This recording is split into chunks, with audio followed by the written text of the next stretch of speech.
Welcome everybody to LV Radio. Today we are talking to Jen Liddy, founder of Content Creation Solutions. Jen left her high school teaching career to avoid a life doomed by grading crappy ninth grade Romeo and Juliet essays. In 2013, she made a terrifying leap into entrepreneurship and learned everything the hard way. Today, as a content creation specialist, Jen helps personal brands step off the content creation treadmill, become better writers, and get out of the content chaos with strategies that easify, simplify, and actually make the content feel good for you. Jenny helps simply create great content that helps shift your exact right audience into your ideal clients. Ooh, I love this, and I also can so relate to so much of this. So, Jenny, welcome to the LV podcast. We're so excited to have you here today. Thanks. I'm happy to be here. I love talking anything content. I'm a super big word nerd. I love it. I love it. That's so important, especially to stand out as an entrepreneur and a brand. Words are very powerful. They are. Yes, they are. And I know that you started as a former educator. You were in there working on those Romeo and Juliet essays. I was also formerly a high school history teacher. So I feel you know things education. You know the scribbling. How does this prove your thesis? Explain, develop. And then they look at it when they get back and then they throw it in the garbage. You're like, why am I doing this job? Like, I tried so hard. I put so much time into it. I know I think you're actually our second or third former teacher on the podcast. And so many of us have jumped into entrepreneurship, and it definitely has impacted us as an entrepreneur. I always tell people that, teachers are some of the best entrepreneurs, former teachers, because we have project management skills, all of these soft skills that were so vitally important to being an entrepreneur.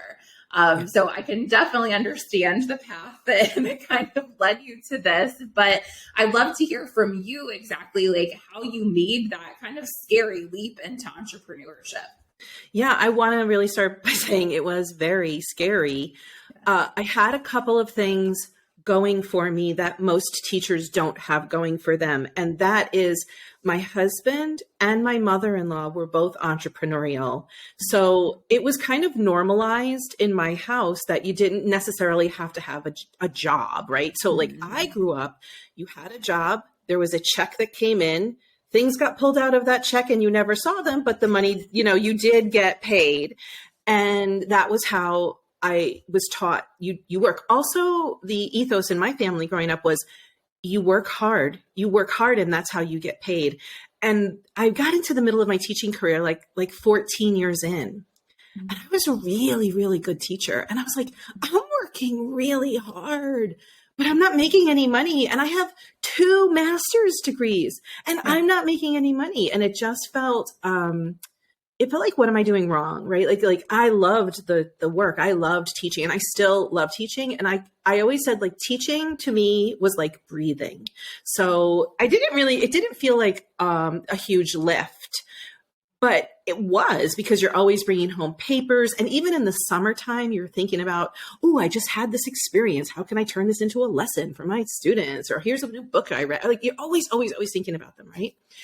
And then eventually a couple of things shifted in the education space. So I left education teaching high school in 2007 when my son was born. And then I went to teach post-secondary at a community college, basically like 13th and 14th graders, right? So, but I had the skills that they needed. So I became like a college professor. So I haven't been in the classroom for a long time, but during that time, what was happening were phones were coming into the room.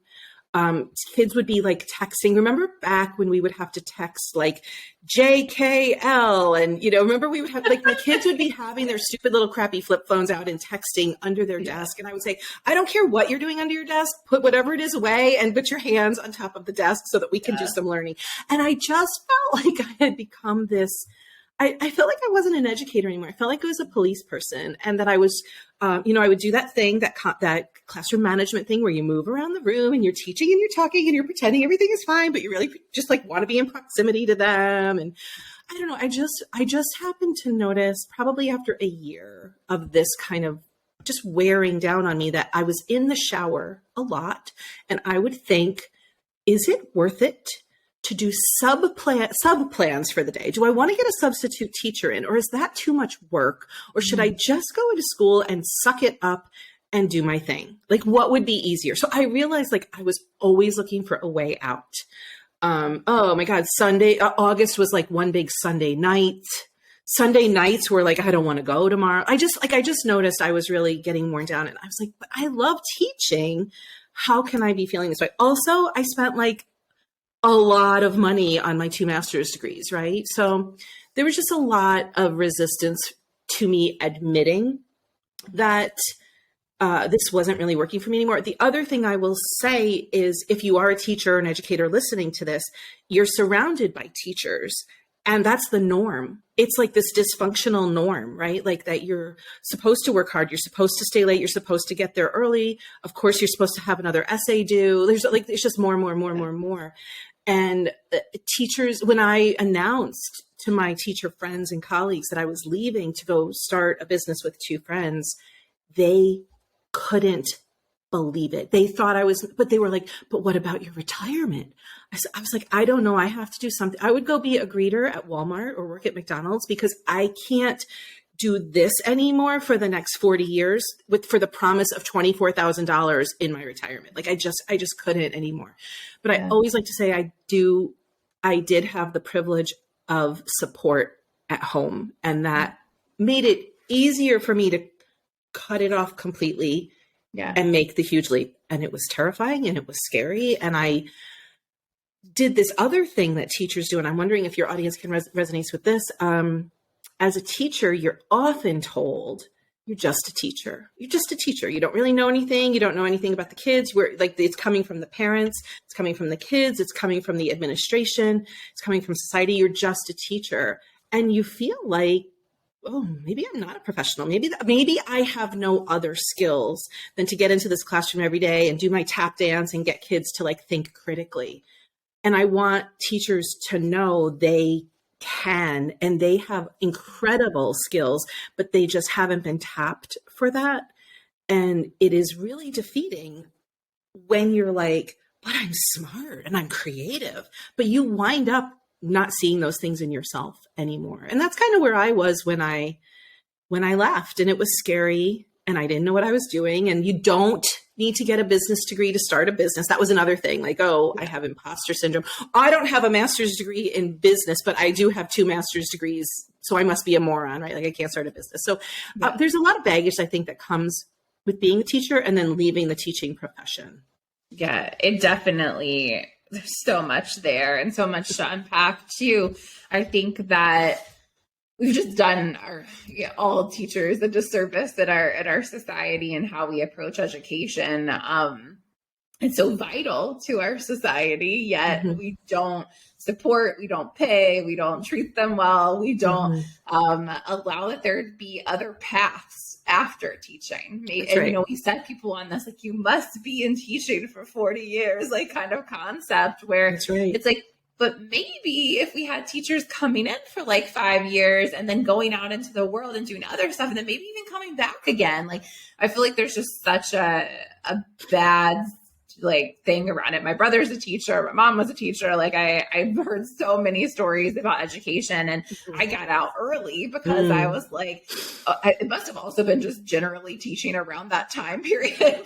2007, 2008. Yeah, exactly. That was when I was teaching, and it was just, I was like, what is happening? This isn't what I thought I was going into. And I decided that wasn't going to be what I wanted to do either. Plus, like, there was a lot of chaos during that time too, because of the recession and school systems not knowing what they were going to do and who they were going to hire. And I was like, there's got to be something else. And I went into nonprofit at the time.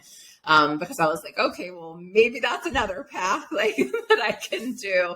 But a lot of people don't see, and I think you are very fortunate that you had that entrepreneurship experience in your household. Totally. Because I definitely didn't see that as a kid or growing up. I'd heard about people that had businesses, knew some friends that their parents had a business, was always fascinated by it. And actually my best friend growing up, her parents ran a business. And so it's interesting to me because I spent a lot of time in that household too. And I think some of that kind of rubbed off on me, and kind of seeing how that that evolved for them and the growth that it provided to them as well as business owners over a long period of time.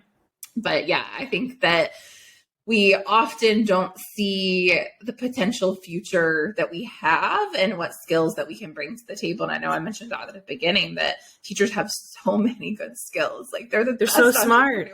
They're so smart. They can create systems so much easier than a lot of typical entrepreneurs have a lot of trouble. And actually, it's not having systems that bites other entrepreneurs in the butt.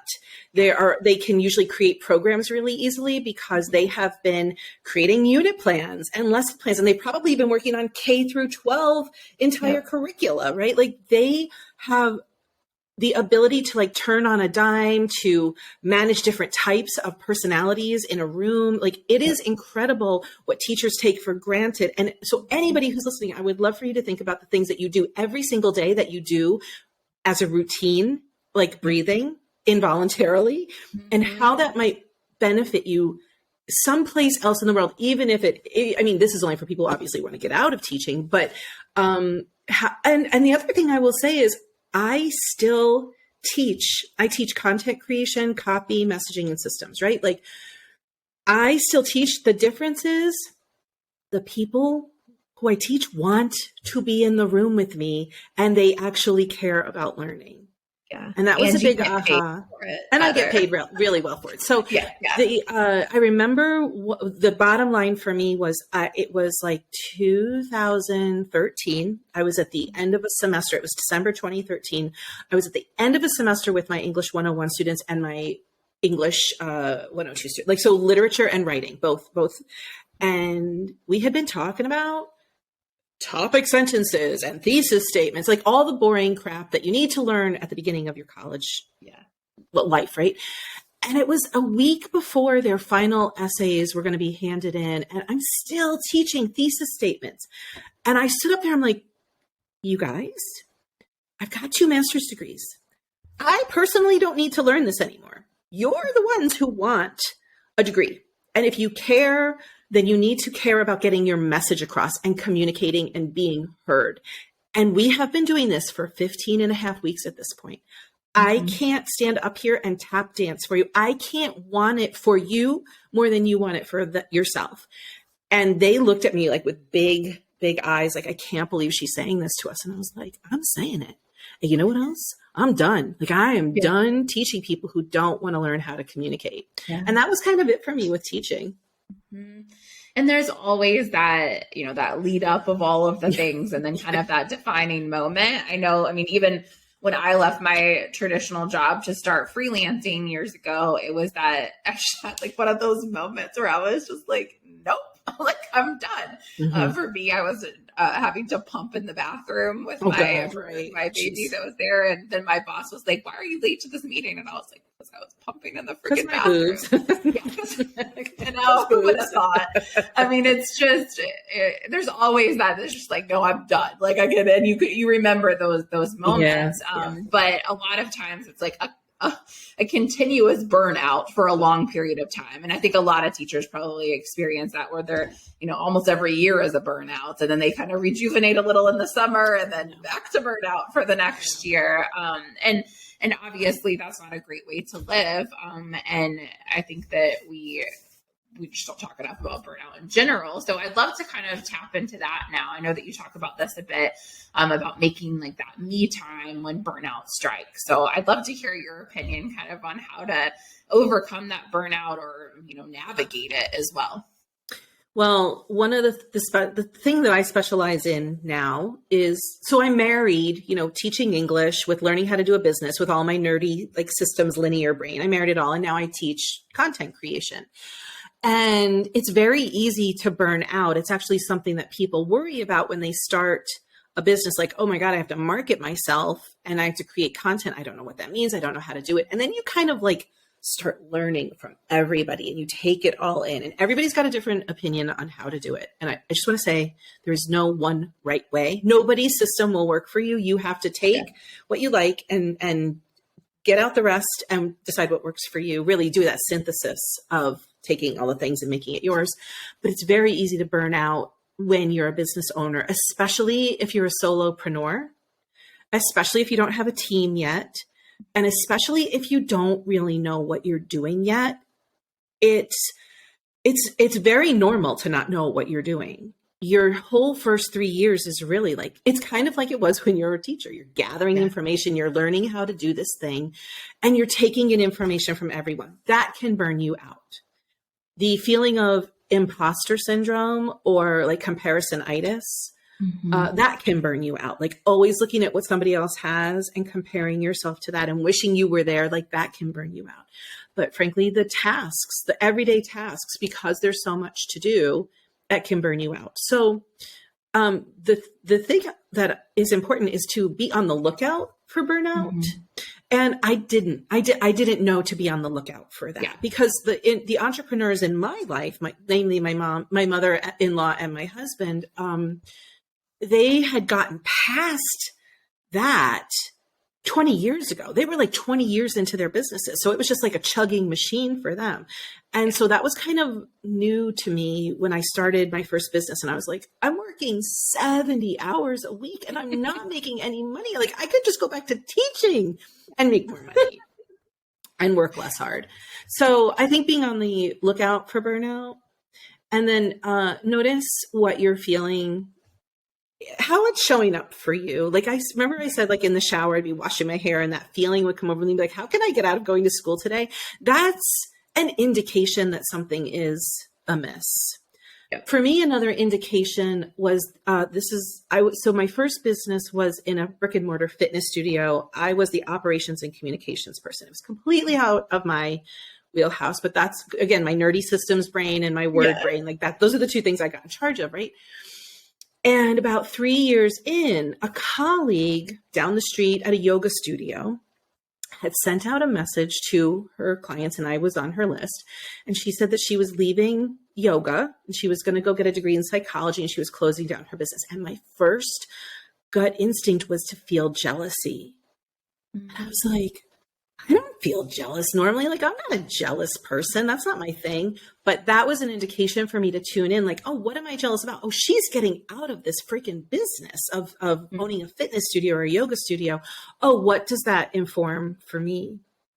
And so just being aware that burnout is a real thing and being on the lookout for the shifts in yourself. Like, I remember I just felt so dead inside. I felt like a crispy little like piece of, Brussels sprouts or something. Like you'd blow on it and I would float away. And that to me was an indication that I was on the edge. I was in full burnout at that point. That was from my first business. So I have a pattern of doing burnout. So it's something that I pay attention to a lot. But I think that having this conversation is helpful for people to just say like, oh, it's normal. You can avoid it. There are some things you need to be on the lookout for. Yeah. Those are just such good pieces of advice. I definitely have a pattern of burnout as well. And I think it's probably, just to get it out there, very typical for an entrepreneur to have burnout, and most people in general. I mean, we're experiencing a huge energy crisis for society right now too. So you're not alone in this if you're listening today. And I know I have an episode, I think one of the first episodes of this season is me talking about how I felt at the beginning of the summer when I was hitting burnout. But I know what to look for now, like you were just talking about. And same thing for me. I was not excited to jump on stuff. We ended up actually not doing half of our season for the podcast last season because I was also going to burn out from that. But it wasn't just the podcast. It was a lot of things. Mm-hmm. And I know a lot of people experience that same thing. But when we're going a million miles an hour, sometimes we love it and we love what we're doing as entrepreneurs. But whenever we get, I think, too far from our original mission, when it's not exactly what we wanted to start out doing, that can be really detrimental to us as an entrepreneur.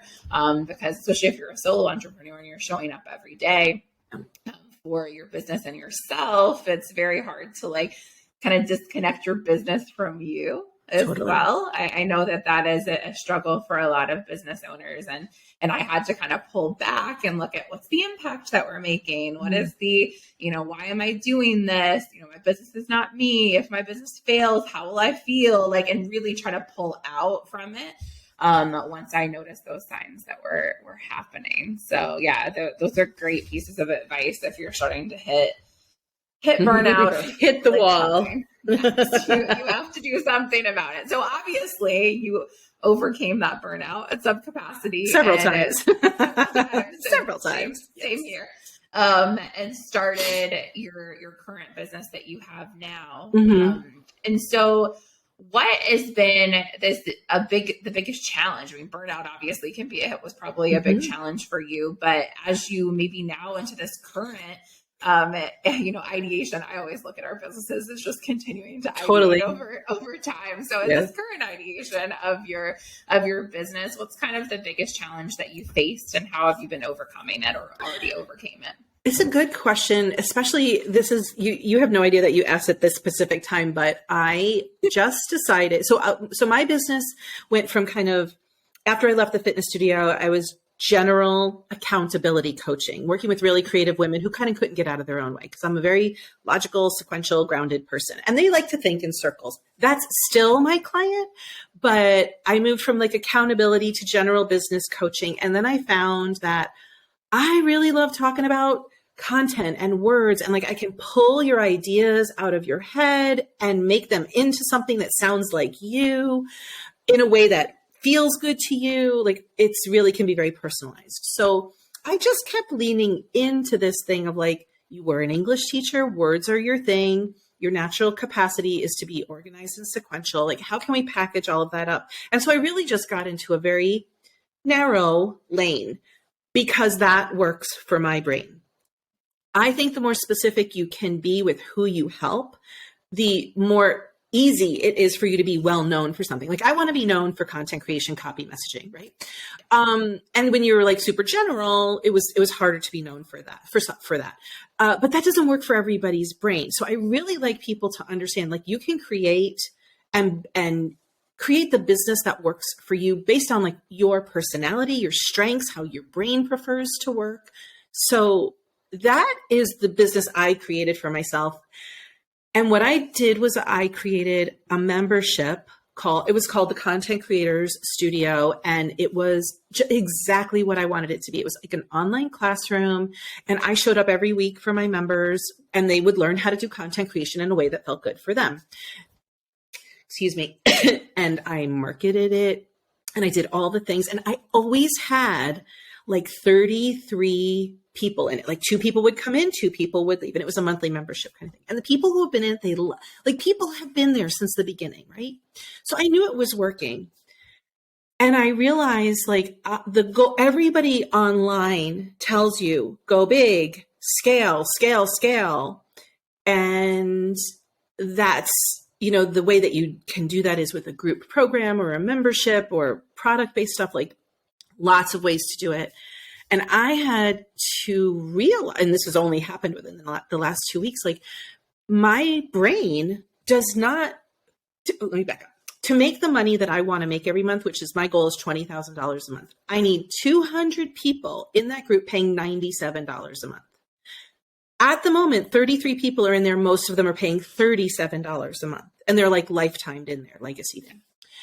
And so I just kept thinking, like, how am I going to get 20,000 people on my list? Like, it's just going to take me years and years and years and years. And I just realized like so that was like a whole thing for me to realize that huge number. But then the other thing was I don't like to work in a way where I have to hold space for 200 people. That doesn't I want to know their businesses. I want to know them. I want to help them. And 33 people I can help. 200 people, that would feel overwhelming to me. So I had to make the decision to close the membership, and we're doing that. I announced it, and it's all being done like in a month, really transparently, etc. But it was a hard decision because you worry: am I going to disappoint people? Are people going to be angry? Are they going to be upset? And yes, all of those things are true. And so that is a challenge right now because I don't know what's next. I have some ideas. Yeah. But this thing that I've held in my brain for 2.5 years, and I could see the vision of it, it just didn't mesh with the way my brain likes to work.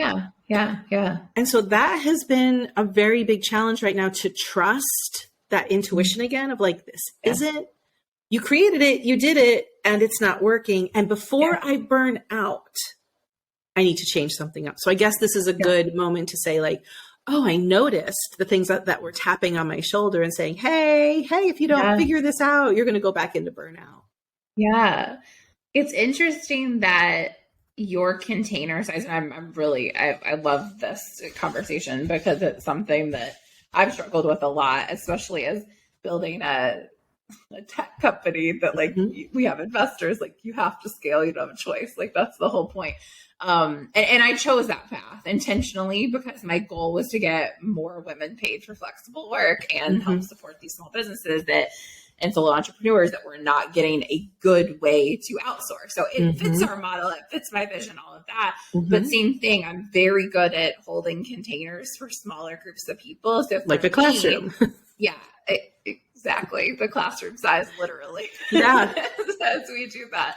I had to end up bringing on other team members to help support that vision. And I was then struggling with like, okay, well, we do business coaching once a month or twice a month, depending on how we had it laid out in our community. And I loved being able to like do this for all of it. I'm like, I cannot hold space for all these people. Like, we're over 300 people in our community at this point. And so it's like, I needed to bring in those people. So now we've actually been bringing in business coaches with other backgrounds, and it's so perfect and aligned and beautiful that like, I couldn't see that for a long time. Like that was a really hard thing for me to see. So I'm like, but I still want to be the person because I want to support these businesses. I totally and I was get like, I can't do it. And I think that's really hard as you see your vision for scaling. And I think that's one thing I always tell entrepreneurs is like, really decide how big you want to be, but also that exact thing that you did. What's my monthly revenue goal? And reverse engineer from there,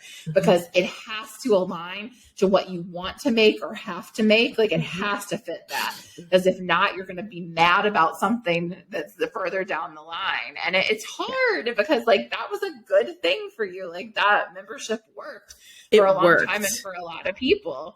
It worked and it got results. And the people who were in it got a lot of value out of it, right? Like I'm looking at their content every month. I'm teaching them something new every month. I'm planning with them every month, but they got a ton of value. But I thought that this is an interesting little aside. Since I was a teacher, I mean, when I was a teacher, I teach 5 classes a day, 25 to 30 kids, like whatever the math is there. That's a lot of kids every day. So I always said like, oh, I could hold space for that amount of people. But I never really considered, you can know all your students, you can know their 504 plans, you can know their, you can know everything about them, all of their needs, but you're seeing them every single day for 42 minutes a day. It's not the same when you have a container where you're seeing people once a month or even 4 times a month. And when they're paying you, there's a different level of like expectation. Exactly. It's a completely different ball game, and it's a little bit more intricate because knowing their business and then also bringing in like the macro of what's happening in marketing and then slowly helping to support them. There's so many moving parts. So many. Well, I'm very excited to see where this next step is going to take you. It's constant evolution and iteration in entrepreneurship. And if it wasn't like something's you'd be bored. Actually right anyway, you would be bored. You'd be bored.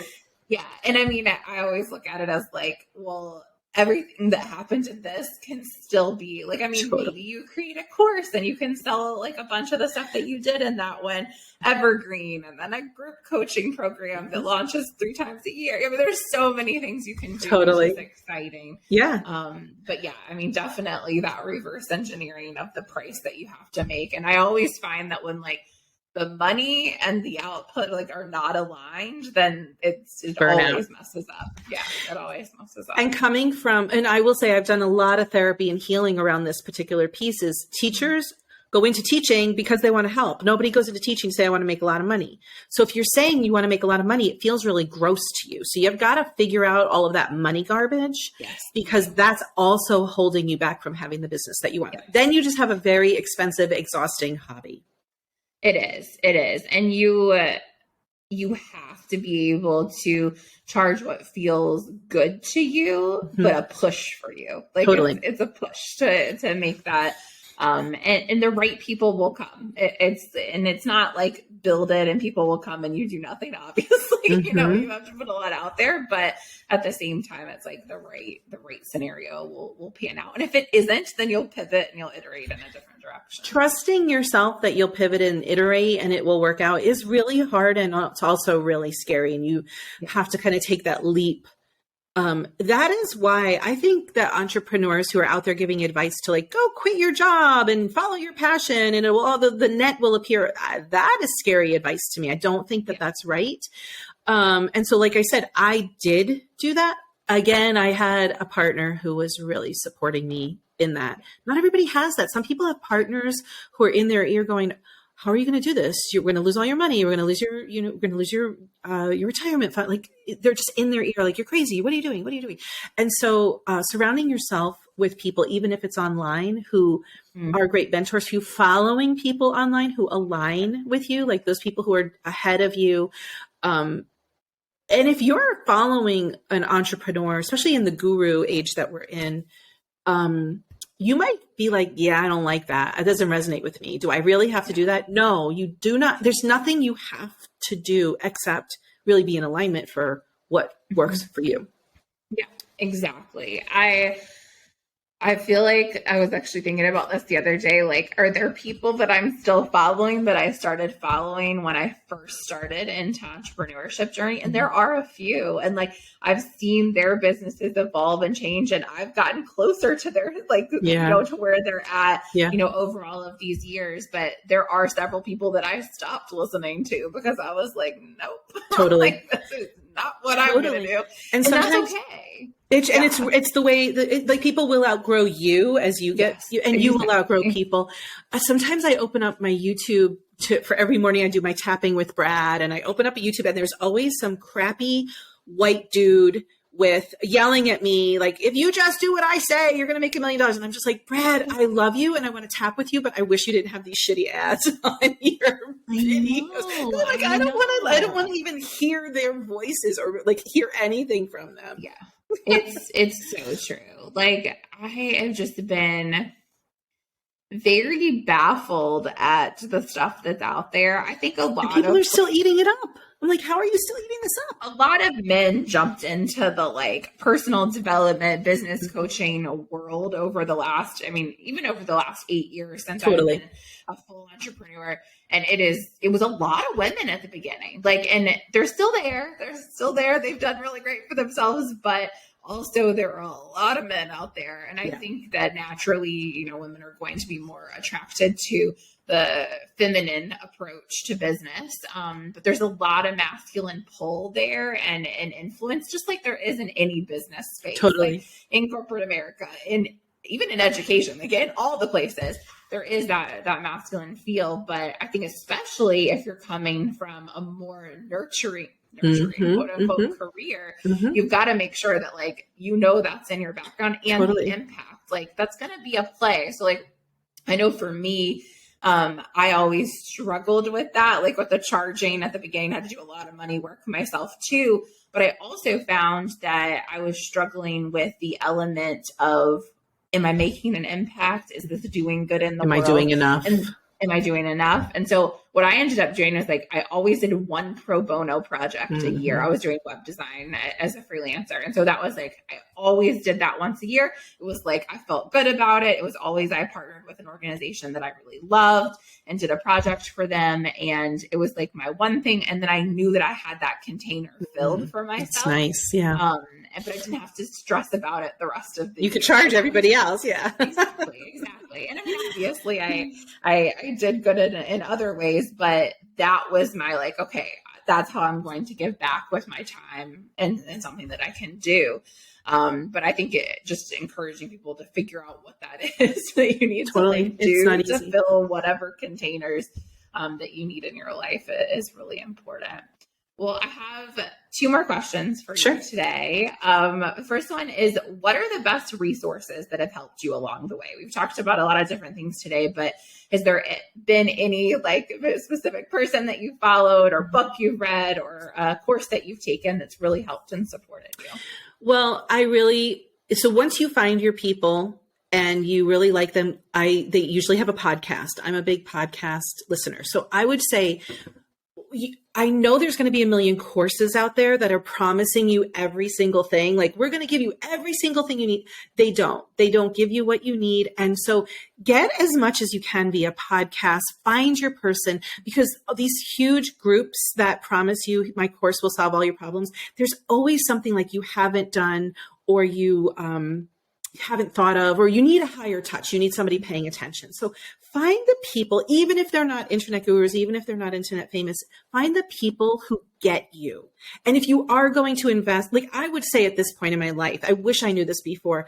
If I was going to invest $2,000 in a course, I wish I had invested it in a person who was actually going to put their eyes on my business and not in a huge course. So finding that right mentor is incredibly important. And don't think that it doesn't happen quickly. Really talk to people. Yeah. The other thing, there was so much money garbage as coming from a poor background and coming in from a teacher background.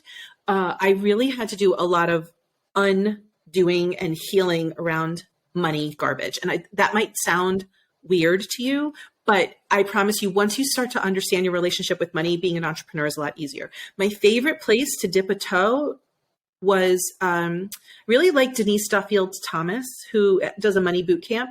Again, you don't even need to buy her course. Start listening to her podcast and her books. She's very generous. And the personal development is a big part of being an entrepreneur. Like nothing, I think there's two things in the world that will bring up your garbage like nothing else. One is having a child. The second is having a business. So if you haven't done that personal development, and it doesn't even have to be like woo woo. It just has to be like, oh my God, there's so much stuff that I'm bumping up against that's holding me back. If you've never done it before, my favorite entry point was You Are a Badass by Jen Sincero. The tone is light. It introduces you to a lot of ideas, and it's kind of a good jumping off place. So at the beginning, those were my lessons and the people that I followed to help me it's because it's really less about do this, and more about like knowing yourself. Yeah. I never understood that. It's so true. Yeah. I didn't understand that. It's so true. And I always am baffled at, this is bad. And I'm sorry to say this to all the entrepreneurs out there that charge a lot for their courses, but I'm always amazed because anytime I've put out courses or programs or anything, I always have some sort of like insight into their business or like a little hands-on. I just don't feel good about it if not. And that's something for me. That's my feel the thing. Same way. It doesn't need to be anybody else's. But a lot of times, even business coaches out there will have like their group programs that are a little bit more totally. And we actually talked about this on another podcast. Yeah, it's higher touch, but it's not like super overwhelming price for like a one-on-one business coach. It's a great way. Plus, like, especially if you're an early entrepreneur, like having other people ask questions and you getting to hear their responses is very valuable because sometimes you just don't know what to ask. Totally. So I definitely agree with that. Like, make sure you've done your research. You really like the person. Podcast is the best way to hear from somebody, free information and experience. And then you'll know how you feel about them for sure. And the money thing, I also had to do my work on. Still doing it. I still do. Me too. But it's always if you're like, what's really going on here? It's usually that. That you can always point to that. Well, my last question for you today, I know we could talk forever, but what is the impact and legacy that you want to leave on this world? You've obviously already had a great impact, obviously through teaching and through everything that you've done as an entrepreneur, but what impact or legacy do you want to leave? I work with mostly women. And they're usually highly creative women. They're really brilliant. And they have something that the world needs, but they can't either get out of their own way to do it, or they don't have the courage, or they really don't know what their voice is and they don't know how to do it in a way that feels good to them. And I know that the world needs so much support right now. We need so much support. We need people who are authentic and who are, in integrity. And a lot of women are holding themselves back from helping people and getting paid for it. And that is what I want to help people do by getting their messaging and their content and their copy out there. Because when you have those things, then you can connect with your audience, and eventually they become customers and clients. The people pitching you in the DMs, like, it doesn't have to be like that. And so I want to show people a way to do it in a way, do content marketing in a way that feels good and gets you the clients that you want to work with. Yeah, it's so true. It's a long game too. Yeah. As an entrepreneur, that relationship building is so vital. And I have people that I connected with 7 or 8 years ago that like finally circle back and become clients, at Allaby, or they introduce me to somebody else. It's a really long game to build that know, like, and trust. It's even longer when you're online and you're never meeting in person. And so it's something to know that legacy and impact takes a long time, but it's so important. Yeah. And I love that. So many women are not, having their voice heard or getting their message out into the world. So I love that that's what you're helping to support. Thanks. Well, thank you so much for being here. Where can we find you? We'll link everything in the show notes, but what's the best way to connect with you? Easiest is to go to my website, which is jenliddy.com. That's Jen, I'm one N, Jen Liddy, LIDDY.com. There you can kind of find everything. There's a great download there for people who want to learn how to do content planning in a way that's easy. But a lot of my stuff is on Instagram, Facebook, if you're a Facebook person. And there's, of course, the socials like TikTok.